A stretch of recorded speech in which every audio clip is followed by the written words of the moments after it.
Okay, we're going to be streaming in 1 second.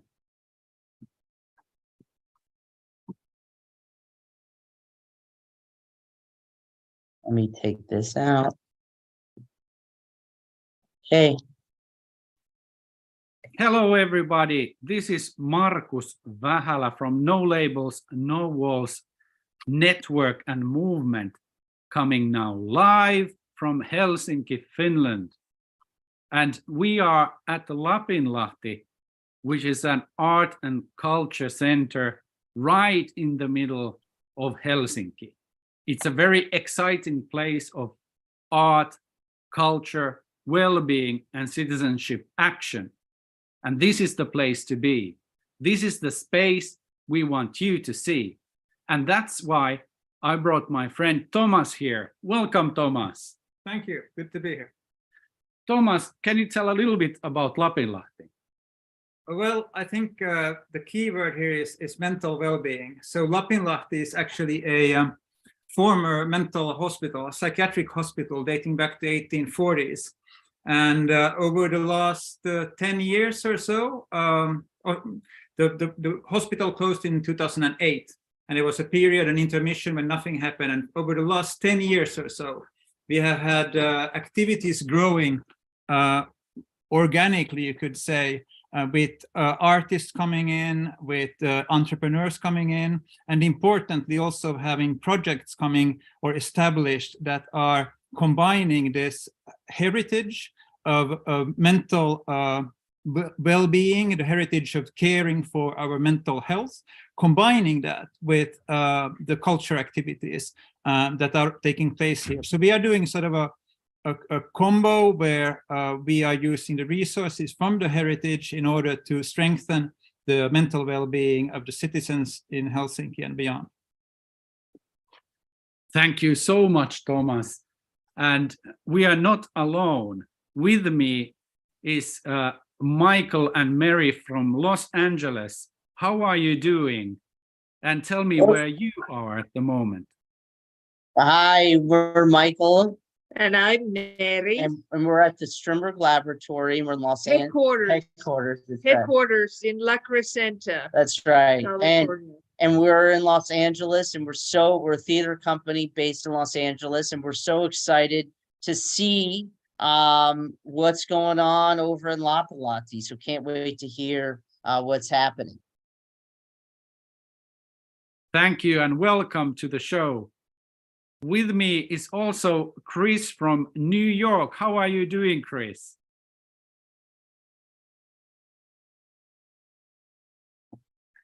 Hi, I'm fine, thank you. Good to see you.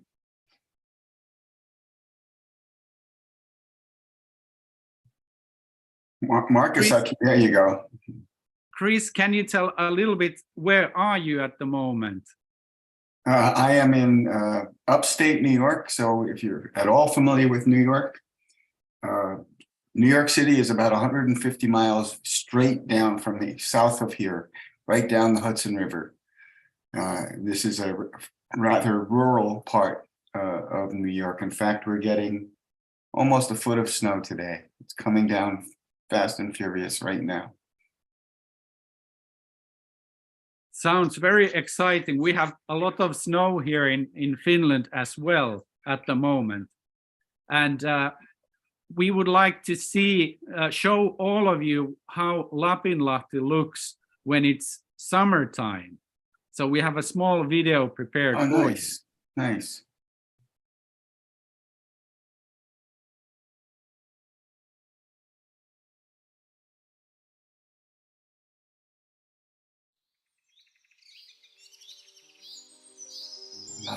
Welcome to Lapinlahti Center for Arts, Culture and Mental Well-Being. Founded in 1841, Lapinlahti served as a front-runner psychiatric hospital for almost 170 years. Deemed no longer suitable for its original purpose, the last hospital departments were moved out in 2008, marking the end of an era and the start of a new one. Opening up the historical landmark to the public transformed the old psychiatric hospital into a community site, Lapinlahden Lähde. Today, the hospital functions as an innovative center for culture, arts and mental well-being.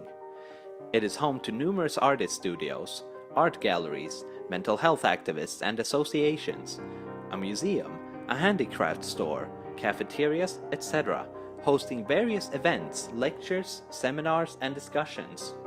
It offers opportunities for mental health promotion, employment, lifelong learning, and volunteering, as well as a chance to explore new skills in a safe environment.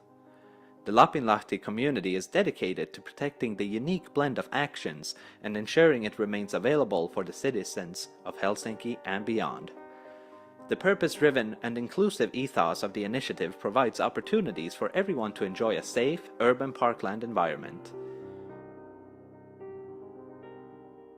In Lapinlahti, public, private and third sectors, civil society actors, arts and culture, mental health work and healthy market economics shake hand in a harmonious way. The Lapinlahti initiative was born thanks to actions from Pro Lapinlahti Mental Health Association, Mieli, Mental Health Finland and the cooperative of Tilajakamo, not to mention the owner of the area, the city of Helsinki. The collaborative effort preserves the old hospital building as a sentinel of mental health and well-being. It is also imperative to ensure that the area remains available for everyone. Lapinlahti, after all, has already for years been suffering from uncertainty regarding its future and whether these activities, missions and values have the mandate to stay in the area or if it's harnessed for profit-seeking. The current Lapinlahti community's motto, Kaikkien Lapinlahti, everyone's Lapinlahti, welcomes you regardless of background or socioeconomic status. Opening up the hospital site to the public places mental health on the map in a positive way. Our vision is to continue to develop the Lapinlahti Hospital into a welcoming and inclusive place for everyone to enjoy and make it even more accessible to all walks of life. There is a richness and value of different population groups mixing, generating a sense of openness and tolerance. Welcome to Lapinlahti Center for Arts, Culture and Mental Well-being.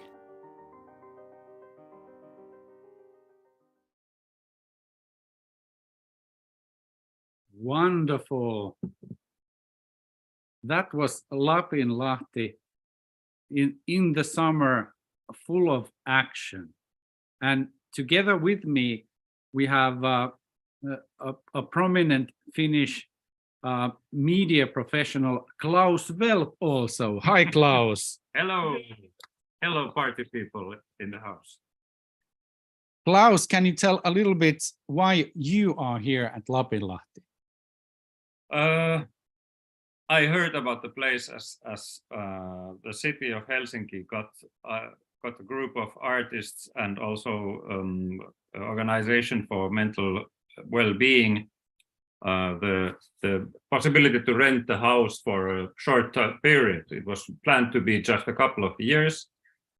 And I got to hear about it from a friend, an artist friend, and I got also a space here. But then we've been actually fighting for the place to keep it under the Helsinki city ownership.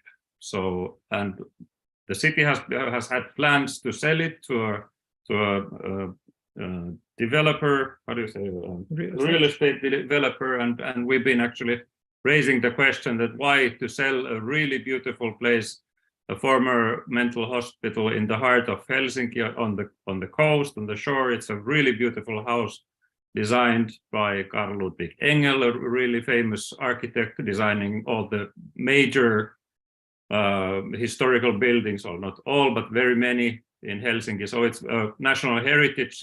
The building is a part of our really important national heritage.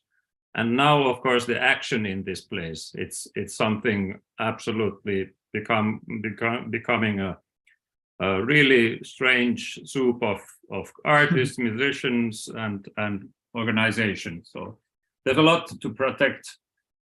So we've been fighting here with my good friend Thomas Lattis, for example, that I give the next word. Yeah, so I think one of the secrets with the place, when Klaus talked about the soup, it really is a nice mix of people who feed into one another, and that's on different levels or in different regards. So you have again, like I mentioned, artists who can create projects together, but we also see then like how different expressions of art can support mental well-being, and we use art in the projects to promote mental well-being. So it's the diversity is really key here, the kind of diversity that you don't find in many places, I dare to say in Finland at least, where you have a really broad spectrum of different kinds of actors. And that's something that we are really afraid that we are going to lose if the city progresses with its plans to sell the lot to a real estate developer, as mentioned, who would then have a very different take on what kind of activities would be here. Thank you, Thomas. And as you can see, it's very relevant that we are here today, as No Labels, No Walls movement is looking for spaces. We are looking spaces together with you. So if you have a place that you would like to share with us anywhere in the world, so send us a note and email to nolabelsnowalls@gmail.com. So we come to see your place of art, culture, and citizenship action. But now I turn the microphone to Michael Bierman from Los Angeles. Michael, why are we looking for these spaces? Well, I think, you know, as we move forward from COVID, and obviously before COVID, one of the things that was really wanting was places that community can gather. So the other thing is that on the outside, everything is very much set up as a transactional relationship due to the structure of how our society is built. Community spaces, though, are a way for strangers or people maybe that don't know each other to have a non-transactional relationship. So it's really, really important. It's important for art, it's important for culture, but it's also important for democracy. Because obviously in a democracy, right, we need people to speak to one another, and to try to work out their differences or what they have in common. So post-COVID, because No Labels, No Walls is all about people breaking down barriers, coming together, despite their backgrounds, race, religion, etc. We're really trying to find out spaces that we can transform or show that has these No Labels, No Walls themes and goals and belief systems. So that's what we want to highlight. So that way people can come to these spaces. They can see what a world could look like with that No Labels, No Walls themes and messages and what kind of actions will come from that belief system. So that's really what we're interested in. So hopefully that can then spill over to the rest of society. And that's the idea behind this year's events. So yeah. Thank you, Michael. Chris Liuzzo from New York, together with you and hundreds of people, we celebrated spaces of shared living and shared life last year. So we are also looking for spaces of shared living. Can you tell a little bit about the shared living movement?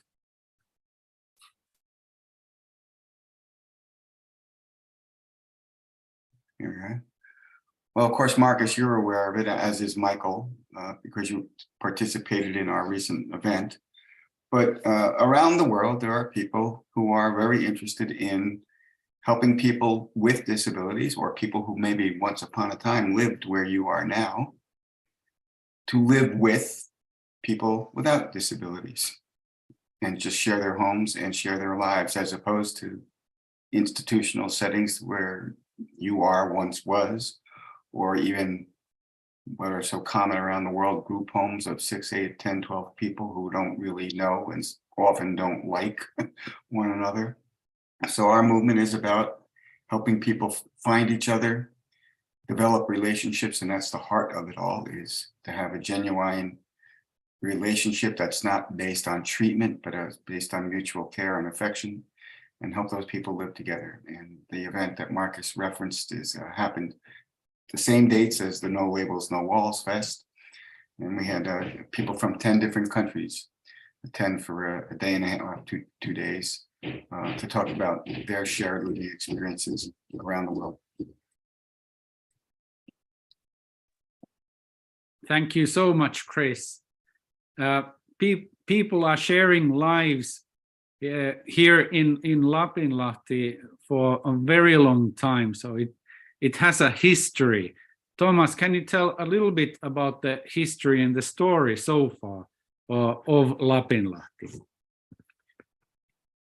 I think when you look at the history of Lapinlahti and being a functional hospital for about 150 years, there has sort of grown into the walls an atmosphere and a sort of a long periods, generations of tough times for people who have come in as patients, have had difficulties, and during that time also some of the treatments has well understood been really, really tough, and we're not romanticizing that. But what comes out from that long period in the hospital, as a hospital, is that now when the clinical activities ended with in the hospital in 2008, and then when we resumed a new 15 then, we benefit from the fact that people have been here before and have had issues before with their mental well-being. And that's a real big resource we find now, because those who come here, any one of us who come here, feel quite comfortable actually in being open about their history, their mental wellness or their well-being. And when Michael talked about breaking down barriers, I'd like to sort of pick up on that in the way that we don't diagnose people here. We are, again, to be clear, this is not like a clinical facility in any way. It's about prevention. It's about letting people letting us be ourselves and not having a label on their forehead of whatever history. And then, you know, if you want to share that with people, you're welcome to do that. And if you don't, that's also fine. But there is a really, we think, certainly biased, but still, we think that there is a really nice function of destigmatizing mental health issues and kind of bringing it on board with other challenges that we have in society in trying to break down barriers that might be labeling or that might be discriminating. So that's how we work with, or how we benefit from the history in today's activities. Thank you so much, Thomas. And enough of the talking. Let's go around Lapinlahti and see the spaces of art, culture, and citizenship action. Yes, let's go. Now we are in Klaus's room. There are several of these rooms here in Lapinlahti, and this is the best place to begin with. As you can see, we are moving towards the light. Can you see the light? Excellent. Where are we now? We're on the first floor, the corridor of Tilajakamo. It's Tilajakamo, it means like sharing spaces. It's a bunch of artists and cultural workers, musicians, actors, and so on, rented this side of the house. So there, it's like the two parts in the house, and on the other side, it's like mental health or low how do you say, stressful, low barrier mental well-being organizations, but it's all has mixed really beautifully.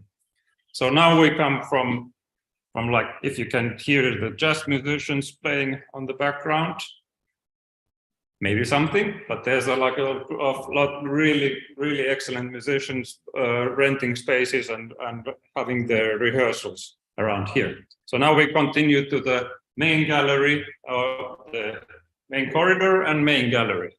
Come on. And let's just go. Yeah. Thomas. you'll see some parts of the building. There's clear reminiscences of its period as a hospital. So what we just passed, there was a hospital bed. So you have this odd objects that belong to the clinical period, but then actually as we're entering now, the main hallway between the two parts of the building, that's a renovated part. So this is going to be kind of the fancy part. Yes. This used to be the eating disorder department. This one, what we are leaving. But now this is the main gallery corridor. As you see, there's an exhibition. Actually, now this is artists from Lapinlahti. Not all represented, but some. But there's actually art school. A door open in the art school, and I asked if we can pass there to visit them shortly. So let's see that. It's focused on more traditional painting styles and drawing. So maybe we can see some pieces of the arts. Thanks. On online. This is the. Do you speak actually English a little? Yeah. Can you explain what this space is? We have a small art school here based on, or we teach all like atelier style drawing and painting, and like now this is a bark drawing class. So classical drawing and art in here. It's called Hera. Helsinki, yes. What does the name come from actually? Hera is, I think it's an old goddess, Greek or Roman. I'm not actually sure which one. I think so too. Yeah, yeah, yes, exactly. But yeah, we're an art school open for everybody. So How long have you been here in Lapinlahti now? quite a few years. I think at least 3-4 years. Yeah. Yes, this is a very, very nice place for our school. Yeah. It has history, and we love that. You have exhibitions also in the Yes, yes, the people who are artists who have work rooms here, they have usually also this school has some spring exhibitions here in Lapinlahti, Yeah. like once a year. So Can we enjoy your work in the future in the gallery also? yes, probably. They're really excellent. Yes. And Okay. what I like of this mixture of traditional drawing and painting Yeah. to be part of Lapinlahti, that people can say that, oh, artists never really can draw, but here they can. Yeah, exactly. For this school here, we really try to educate or try to teach the basics to really, be able to draw and paint what you see. Really valuable. So thing. yes, it's because the big universities and stuff don't seem to value that as much. Yes, Yeah. it's more conceptual art, and we have more this kind of craft. Your craft we're working on here. So It seems to be the tendency of nowadays, but it's been forgotten about yeah, traditional drawing. So yes, it's becoming more popular again. I think yeah, it's been a while when it hasn't been very appreciated, but I think I can see it at least that it's getting more popular again. So, yeah. really valuable girl. Thanks for Thanks for visiting us. yes, and the interview. Yes. It's under an interview. Yes, that was unexpected. Yes. All right, thank you. We have people from No Labels, No Walls movement, together with our friends from Los Angeles and New York, celebrating the spaces of Lapinlahti. So each month we visit a place around the world to link people and artists and culture together. This is a very special place for me. I've had a room here, and hopefully we can build a No Labels, No Walls event here at Lapinlahti later this year. Thank you so much. Excellent. Hello to Los Angeles. I live in Los Angeles, so. Thanks. Right. As said, it's evening, it's nighttime here, so it's a little bit more quiet on the quiet side. So there's a there's during daytime, there's of course much more to show. But if you I think we're just coming into the second part of the building that Klaus was talking about before, where there is more a focus on mental health. And as part of that work that we're doing here is a small company. So it's a company that does not try to make profit for the sake of profit. It has operations in order for people to be able to return to work life.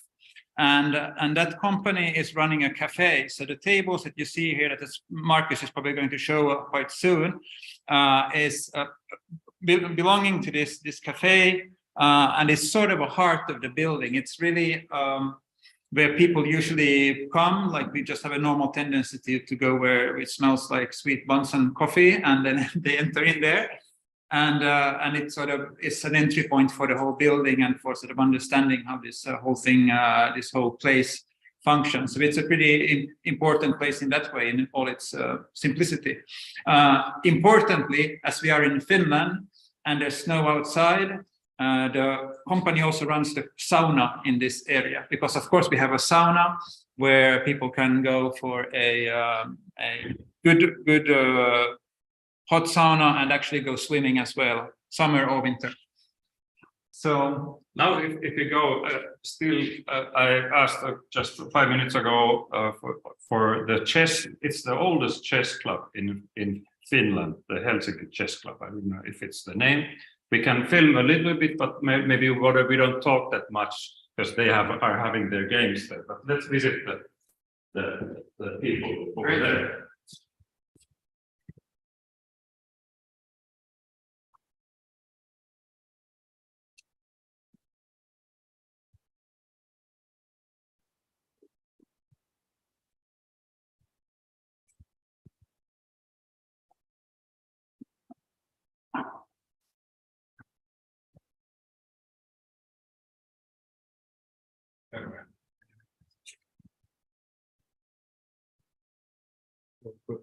Sano sen englanniksi.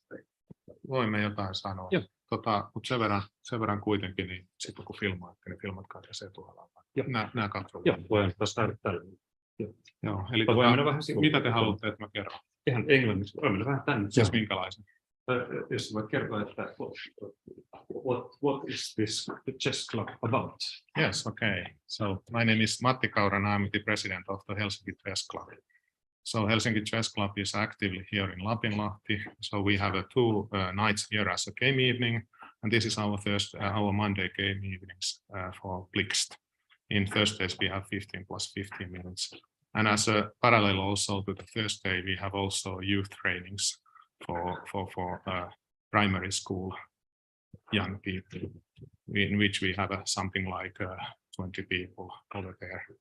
And we have a professional chess trainer over there who is keeping normally after the schools event. So iltapäiväkerhotoiminta, so afternoon events for the schools in chess. So welcome. And one of the topics I need to also tell is that the Helsinki Chess Club is the oldest chess club in Finland. So we have started 1996. And actually the official chess in Finland, the tournament, etc. started with that one. So welcome, and maybe you can photoshoot of our chess evening. And like I said, this is Blixt. Typically we are not playing so fast. Yeah. Thanks. Thank you very much. Coffee place, maybe. Yes. Chess is very international. So wherever you go, you have friends around chess culture. So in Lapinlahti, you can learn skills, meet people over games, and enjoy and use that talent to invite people. Like said, people coming out of schools, having nothing to do in the afternoon. Perhaps this is a place where young people can meet and discuss, enjoy themselves around a game of chess. Now we are entering the cafeteria area that is very alive during daytime. We can have soup and some lunch. It goes over here. Here continues the cafeteria area. And how would you say, Thomas, the people who work here also, it's like low, or it's for getting, now we're looking for the light switch. Away. Yeah, now, yes. So it's a low, it's for people coming back to work, työelämä. So Working life? working perhaps? life, yes.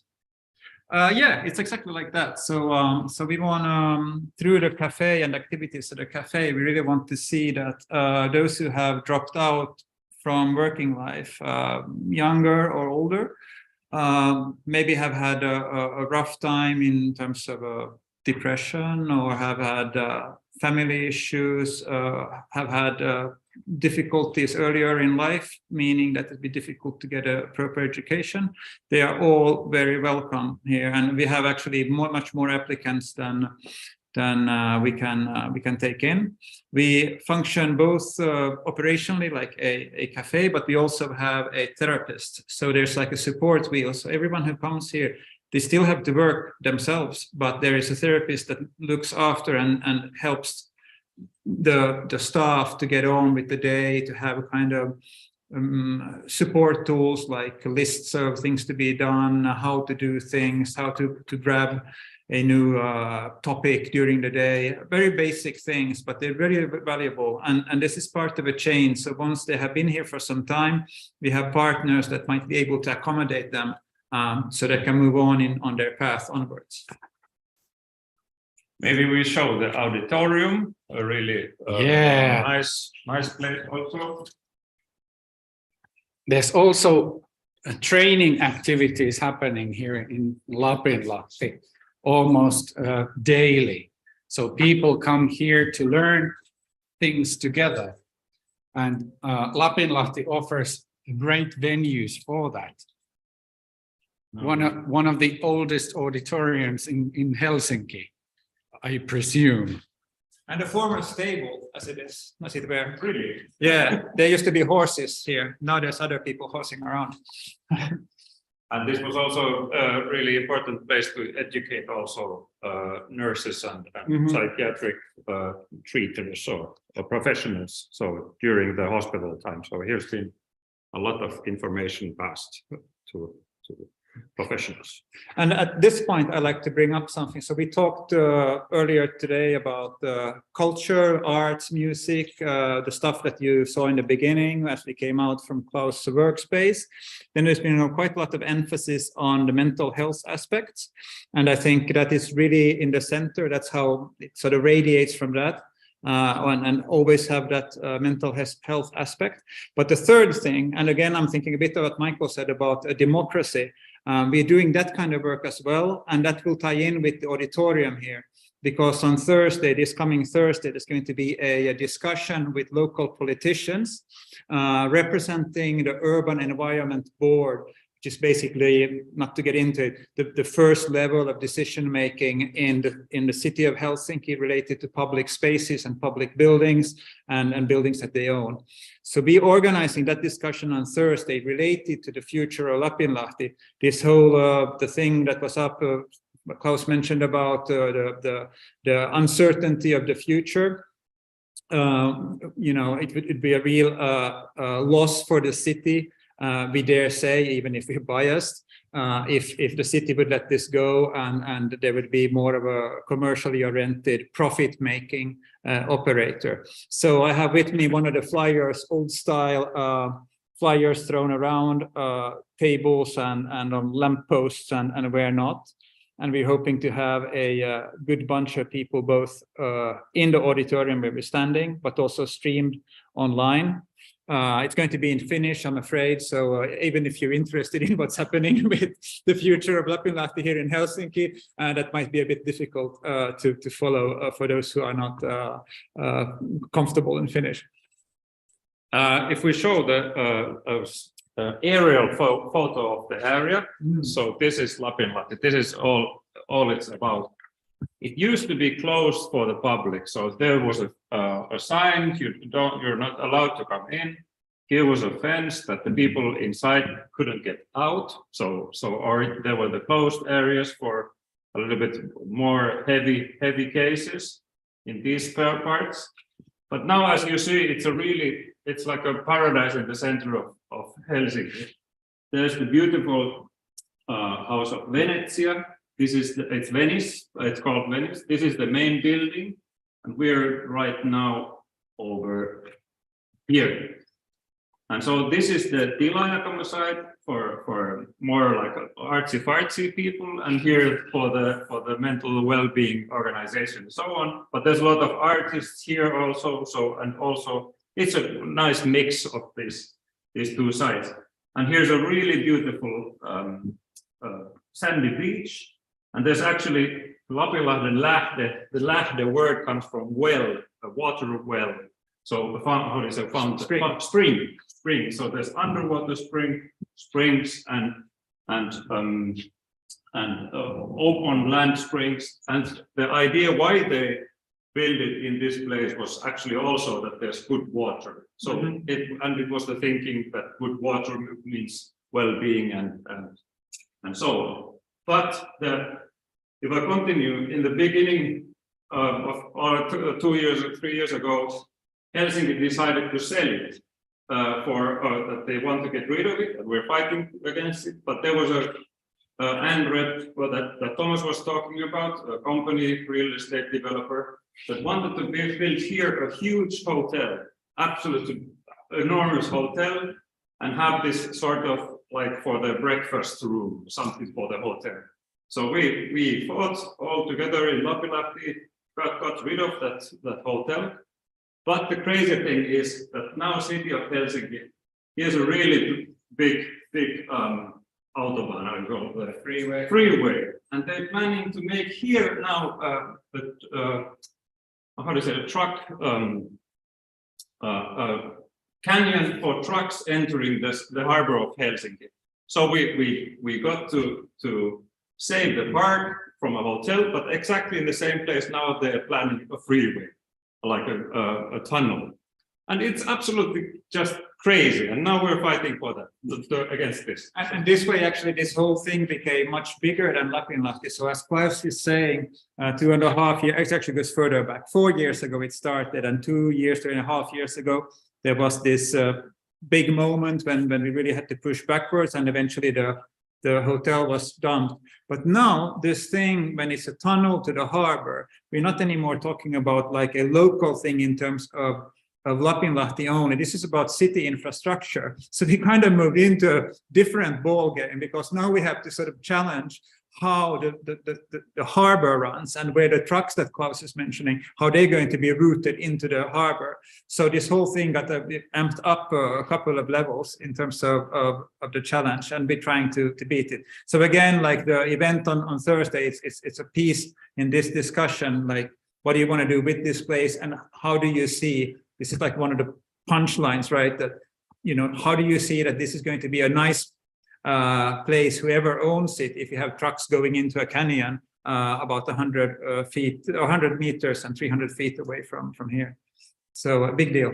If you have ever heard that Finland is the country with less corruption, it's a lie. So because, for example, the former mayor of Helsinki still running as the head of the city, he took it really serious, personally, to sell this place to this company called Ende.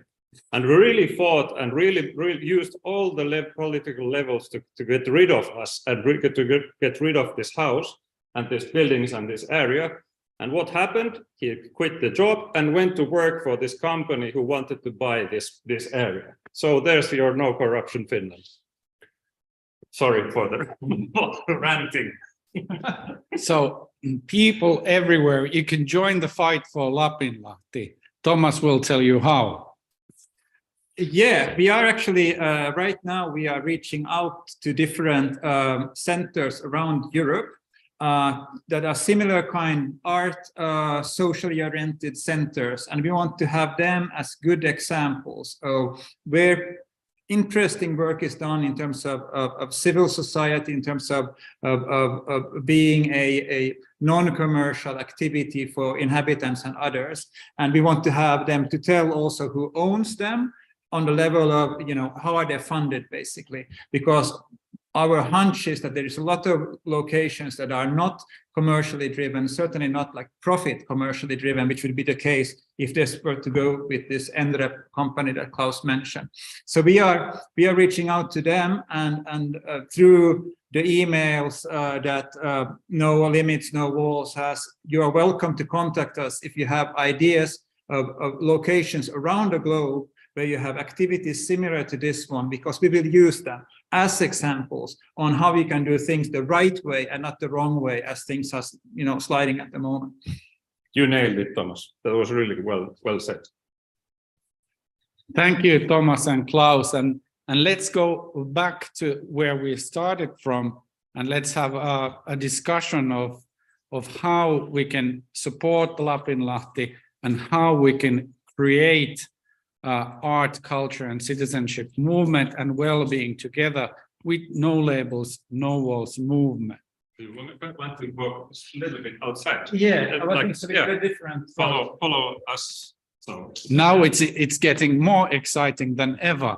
It's dark, it's winter, and it's Finland. But we want to show you how does it look outside. And we can add it's also slippery. So if picture goes out, it's because Marcus has fallen with his laptop. we can just go like this and then back. Yeah, we could use the main door. This is exciting. It's getting colder. This is live from Helsinki. Hopefully we survive. Check the bikes in snow. Can you see anything? Not really. I think so. It's still moving. Let the camera get used. It So, looks like maybe- Finland in January. This is it. We got some snow. It's a bit on and off courtesy of climate crisis. So, winters are not what they used to be like, but at the moment we're below zero, below freezing. So that's nice and crispy in the air without being any excessive super cold spells here. But probably if you want me to make a bet, I would say that in 2 weeks we're going to have slush again. Not the IT events, but like slush on the street, slush on the street, and all going down to water again. This way? Yeah. So this is actually, if you Marcus get a wide angle, this is the courtyard. It's a really beautiful yard with cobblestone. It's the oldest cobblestone area in Helsinki that's been preserved. It was under asphalt, and then some 5 years ago, the asphalt was removed, and you have actually round cobblestones that have been laid here in 1840s. It's very beautiful. And if you visit Helsinki city center, you can see that it looks very similar. That is why, because it has the same architect. So Carl this Ludwig Engel. He's the guy. We can show you the picture just in a moment. We have him hanging on the wall. So when you enter Lapinlahti, you can use these main doors here and just go in. It's open for you. Welcome to everyone. Yes, art therapy room. For example, a neighbor's art therapy room, art therapeutist. Here's a small gift shop on the other side. Now they're all having their evening at home. Here's some activities happening here and outside. So there's I think like over 200 free happenings during a year. Isn't it right, Thomas? More or less. Yeah, we got about that amount of events, and then we have last year I think we had 70,000 visitors who actually came for events. We don't know the people who come for the beach, but that doesn't count. Would actually come for the events, so that's great. Yes, a free library for free books. People can bring and take. And here's a famous Carl Ludwig, and of course there's Verhomo. What do you call it in English? They refurbish polster and chairs and so. It's really they're actually the info place of the house. They tell always where people have to go. This is Carl Ludwig Engel, our great hero that we are hoping to keep under Helsinki ownership, the house, the buildings. So let me just emphasize what Klaus just said. We have a building here that you've seen on picture from aerial view and indoors a little bit, built in the 1840s by the architect who has designed Helsinki city center. It's empire style building, so from mid-19th century when Finland was part of Russian Empire, Tsarist Empire. So we have that. We have then a former mental hospital that in the 1840s was following the newest thinking in how to take care of people with mental health issues. Before, people were locked up and seen as a problem. Here, the thinking was you can actually cure people from mental ill health. And for example, the park around this area was designed in a way to treat people. So people would go out and be in the park, and there were much more space at the time, and they would till the land, and they would that way some would improve their health. So you have that. Then you have currently these activities that are not, cashing in on the city in terms of taxpayer money, in terms of external funding by the city or support by the city. We are self-sufficient. We have, of course, funding, but it's not we have from the city, but it's not to maintain, the place. We pay for that. And all of this whole nationally recognized heritage, they in the city, certain people in the city and some people behind, last Klaus was saying quite clearly, pulling some strings, is going to be proposed to be sold to a real estate developer, international real estate developer. So we're losing the national heritage. And on top of that, it goes to a real estate developer with connections to tax havens. So, I mean, this is really quite outrageous, and this is one of the reasons why we have and we will keep on fighting. And even if you lose the fight, at least we go sort of down with out with the boots first. so we're not giving up. Absolutely not. Let's continue back to the first floor of my studios. That Thomas has your working place in the Venice building, but maybe it's a bit cold and chilly, so we were outside already. Let's go back. Here's actually Markus's and our art project, the Ice Collective. If you have ever heard about it, it's a small piece, but it's also in the park. We have put this ice on the lamps all over Lapinlahti Park. So to have an eye and watching over the situation. Yes. Cool.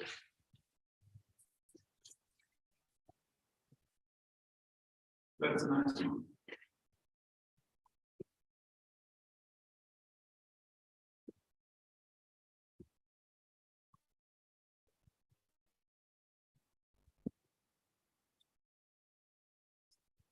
There are some artworks from Pösilö. This is Lapinlahti art show. It used to be on the gallery side, so it's 3D. You look at it with 3D glasses, and you can see the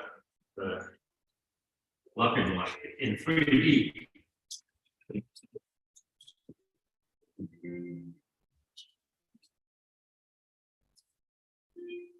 And welcome to Velf Industries and Incorporated. Yes.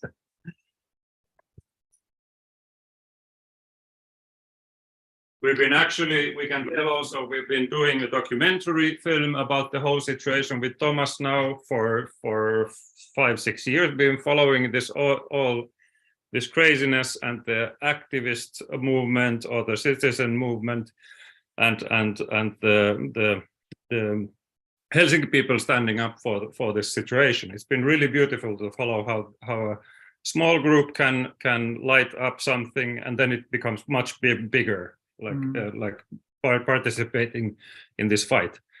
The COVID had a lot to do with it also, because we showed that the park is getting smaller. So all the walkers, the joggers, and all were suddenly, we put these big signs, for example, in the park, and we put these yellow lines in the trees to show, like, do you really want a hotel in this park? And Thomas, yeah. So that's a hint for you if you're engaging. You know, when there's a construction project, it really, we believe, based on this experience, it really helps to mark out the area in the space. So especially in a park, it's pretty stark, because you'll see that, okay, all of this is going to be a hotel, using those construction tapes, and we're going to do the same thing related to the tunnel that Klaus mentioned earlier, again, to show the madness of having in that vicinity. Yes, here we go. This is good quality stuff. I think there's like 500 meters. What is that? 1,500 feet. Thomas had a really good idea to show with this the whole area. It changed the game, really. And combined with the boards that you made, it's really concretizing. And I think that's one thing when we think about local democracy and decision making. Things are pretty abstract, and they just, you know, paper follow their paths, and things are, you know, what's it called, hammered through, you know, and before you know it, something is decided, and then people wake up, and when the tractors and the construction machines come in. So I think it's really important if a community wants to engage with decision making to concretize it as much as possible.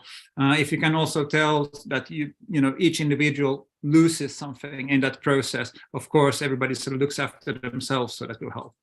Like losing the parts. We are like more or less 15 to 20 people in this ohjausryhmä, or the steering group of like how to deal with the information and how to give people, the citizens, the Helsinki people, the information, and now planning a couple of campaigns, like five different campaigns on different levels, and like really grassroots level, how to, you could say, lobbying politicians and talking to politicians, engaging people and giving the information what it really costs, and what the citizens are losing if it will be sold. So there's a lot of talking, like we can't afford it and it's really expensive and they're for free there, but it's all not like that. And we have tried to show it the value of the events and people here working on daily basis, and keeping the place for open action, because on the other side, the NREP and these real estate developers always have the argument that it should be open for all the people. But what it really means is maybe some hotel or hostel or a cafeteria. And what's a cafeteria? I mean, of course, you have to buy a coffee, or you can't just hang around or involve in actions over there. But that's the argument. It should be open for everybody. But there is a cafeteria. So, I think. Sorry, we have about 8 minutes, and I want to make sure that we don't go what we get, because I have an idea. This year's festival is going to be about, like Marcus is saying, celebration of spaces. And I think, like you're saying about the positivity, do you guys have anything planned for maybe the summer or fall that we, No Labels, No Walls, could do an event as part of it, like celebrating your space? Because I think what you guys are facing is really what we're also facing in the United States. The big difference between what you're doing and what we're doing is in the United States is that there is really no spaces in the United States left. And where in Finland, it's much more common to have community spaces in every neighborhood. In the United States, at least in LA, it's not, if it's not privatized or religious based. So what I would love to see, and I would be down to help out as much as possible, is a celebration of those 70,000 people that do come, and all of the different things. And if we could highlight those things in a festival atmosphere, invite politicians, invite, the friends of Lapinlahti, and then broadcast that internationally, I would be excited to do that. We're actually we're planning really because we're planning to have a what is a foundation, planting a foundation to organize and run Lapinlahti, and it's really working very well. But we're also planning a concert that with we have a lot of really famous artists and musicians to take part in it. So this could be one possibility. Of course, in a it's another concert place, for example, that, or then there's in summer there's these Lapinlahti Liberta happenings. For example, you can tell. Yeah. So Lapinlahti Liberta is really like an outdoor concert with a pretty broad range in terms of music genres and in terms of what kind of performers. So that's a really good one. I think that's more towards August. There's another event where we're tallying on to what is Helsinki city's celebration. It's their sort of annual Helsinki Day. But like last year, we were like top line sort of places to go during that day. So, the whole city kind of celebrates and there's all kinds of events, but Lapinlahti was really quite high up in terms of the listings of stuff to do. And we had a huge amount of people here, so just in terms of bodies in the park, it was really, really quite good. And the third thing, which is not really confirmed yet, but there has been an idea to organize like a Lapinlahti seminar, which would bring those politicians that you, Michael, mentioned, and would bring also civil servants, and would bring civil society and all the other usual suspects to the same event. But that's like on a conceptual stage. I wouldn't know if that happens at all. Sorry for talking too long or like representing. We're really proud of Lapinlahti, but what's all about like now we should get international and get connected to like through Citizens Network or No Labels, No Walls, and that's what we are lacking. We're trying to get time in our work also to get more and more connected. But it's of course that the fight has taken a lot of our energy and effort. Yeah. And on that note, actually, if we're running out of time, I really want to say thanks to Markus of hosting this here in Lapinlahti and the opportunity for us to talk about the work that is being done here. And it's super if people actually would send a small message to that Gmail address that was mentioned earlier to connect with us. So absolutely, yeah. And I think it's definitely even if we had 2 hours, this wouldn't be enough time to kind of show what you guys are doing for the community. I've been to Lapinlahti. Obviously, Medi's been to Lapinlahti. We know how amazing it is. Obviously, if you put trucks, just the air quality, like nobody wants to be outside anyways, right? Because the diesel trucks. So the whole thing's insane. But what I think, as far as what we would love to do is to broadcast the fight.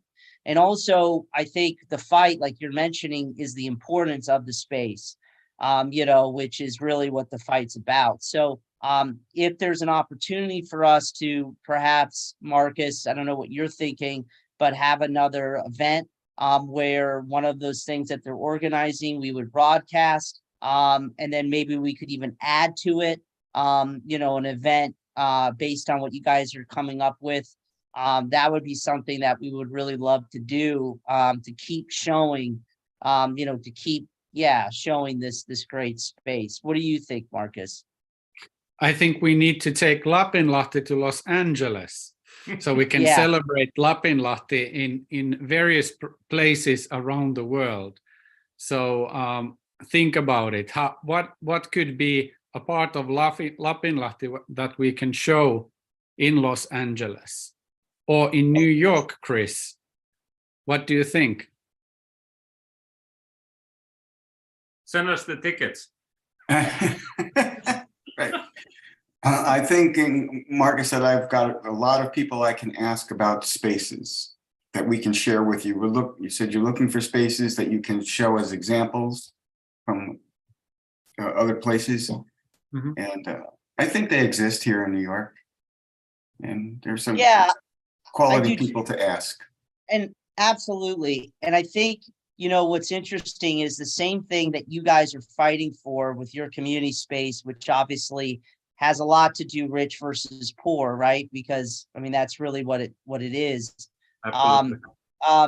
is very similar themes of why the community spaces in Los Angeles, the ones that are left, are closing, and I'm sure very similar for in New York, the same kind of thing. I think in New York, there actually might be even more community spaces than Los Angeles because of the age and the infrastructure that was set up. But that being said, so I think if we can highlight some spaces like Chris is mentioning in New York, also in Los Angeles, and then we can see the same kind of struggles, maybe that's the best way to unify the message that these things are important, but they're still facing the same kind of adversity, right, around the world. Maybe that's the way to, because, include it and to connect it. And as we are closing, I would like to welcome Neasley from Los Angeles. You know a lot about struggles, a lot about solutions and action. What can you bring from Lapinlahti to your community? Wow. Excuse me. I love, number one, congratulations. I love what you are doing. One of the things as I'm starting a new year with my church, one of the things we're doing is I have been going through the space and realizing that we have this massive campus and half of it is literally sitting there wasting away. And so one of the things we have mounted is trying to figure out, first clearing it out, bringing it up to par to what it's supposed to be, and then how we can coordinate with the community to have the community have access to that space. And so it's a fight because everyone has little pet projects that they want to work on, but I'm always up for a good fight. So so that's what we have coming down the pipeline, getting, we've gone through not being in the building for over 2 years, close to 3 years, to try to get everybody back into the building, train them, get everyone in the building ready to go back out into the community. So that's where we are in this process of transformation and change and connecting with the community. And hopefully, one of the things I'm working on with my dissertation is sort of creating a space where I can teach different courses and hold different support groups, like different mental health support groups. We have them online right now. I am trying to bring that element in person prayerfully before mid-year. Wonderful. And it would be lovely if you could show those spaces during this year as part of No Labels, No Walls movement, as we are having these monthly meetings, so we could meet some people from your community. That would be great. And then when it gets warmer, if everyone's going to Finland, I'm expecting my ticket also. Yeah. But not in the winter. I'm a Caribbean. Not in the winter. I don't like Absolutely. Let's switch tickets.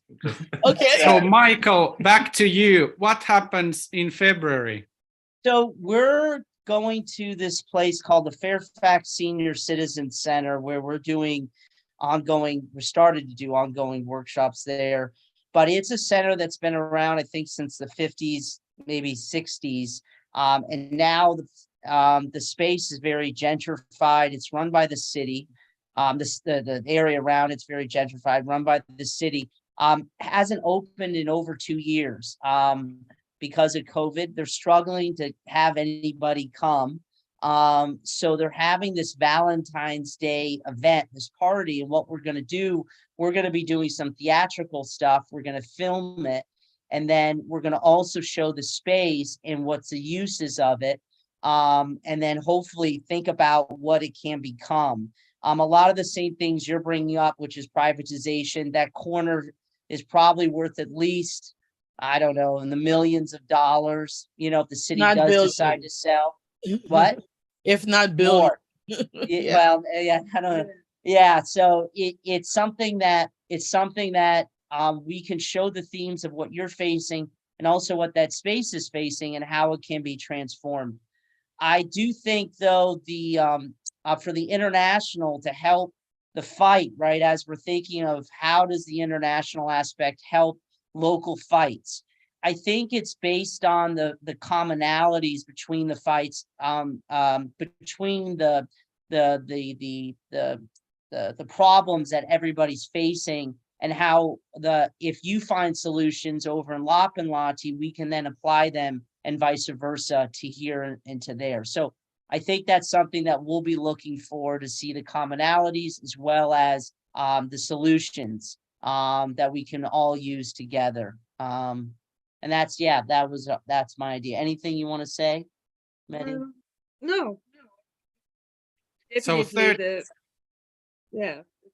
worth doing. Yeah, keep it up. So 13th of February, same place, same time, we go to see some spaces in Los Angeles. This is Markus Vähälä from Helsinki, No Labels, No Walls community invites you to take part in the struggle of finding spaces for everybody. Thank you so much, Thomas and Klaus and everybody in Lapinlahti. And see you next month. Nice Thank seeing you. you. Bye, everybody. See you.